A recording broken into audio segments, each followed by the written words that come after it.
5 ওয়াক্ত নামাজ কালাম পড়ে এরপরেও জাহান্নামে যাবে যারা, তারা হলো 17 শ্রেণীর লোক। আমরা এক নজরে আবার বলে দিচ্ছি, হারাম খাদ্য যে গ্রহণ করে, 1, 2 আত্মীয়তার সম্পর্ক ছিন্ন করে যে, নাম্বার 3 প্রতিবেশীকে যে কষ্ট দেয়, নাম্বার 4 মা বাবার অবাধ্য সন্তান, মা বাবার কথা শোনে না সে, নাম্বার 5 উগ্র মেজাজি, টেরা, গোয়ার, সবাইকে দমায় রাখে, এই টাইপের লোক।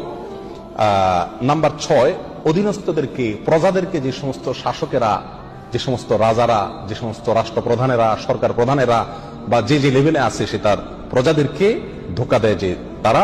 নাম্বার 7 অন্যের সম্পদকে অন্যায়ভাবে আত্মসাৎকারী ব্যক্তি। নাম্বার 8 উপকার করে কারোর খোঁটা দেয় যে ব্যক্তি, সে জান্নাতে যাবে না। নাম্বার 9 চগলখোর ব্যক্তি জান্নাতে যাবে না, মানুষের পিছনে কথা লাগায় বেড়ায় একজনের আরেকজনের কাছে।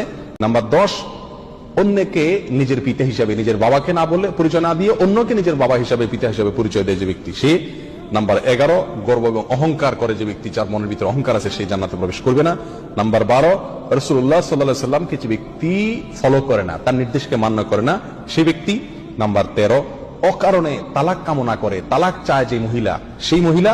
নাম্বার 14 দুনিয়াবী উদ্দেশ্যে যারা এলেম শিখে, কোরআন হাদিস শিখে, এলেম অর্জন করে, আলেম হয় দুনিয়াবী উদ্দেশ্যে, দুনিয়ার কোনো ধান্দায়, আল্লাহকে খুশি করা ছাড়া অন্য কোনো ধান্দায়, তারা।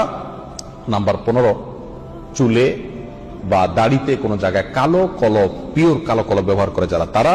এবং নাম্বার 16 যে কোনো ভালো কাজ করে সেখানে মানুষকে দেখানো, এটা ফলাও করা, প্রচার করা, এই উদ্দেশ্য থাকে যাদের, তারা। নাম্বার 17 ওয়ারিশকে বঞ্চিত করে তার হক থেকে, এরকম অভিভাবক। এই শ্রেণীর লোকেরা মুসলমান হয়েও জান্নাতি হতে পারবে না। আল্লাহ তাআলা আমাদের সবাইকে এই দুর্ভাগাদের তালিকা থেকে আমাদের নামগুলোকে বের করে আনার তৌফিক দান করুন। জাযাকুমুল্লাহ ওয়া আখিরু দাওয়ানা আলহামদুলিল্লাহি রাব্বিল আলামিন।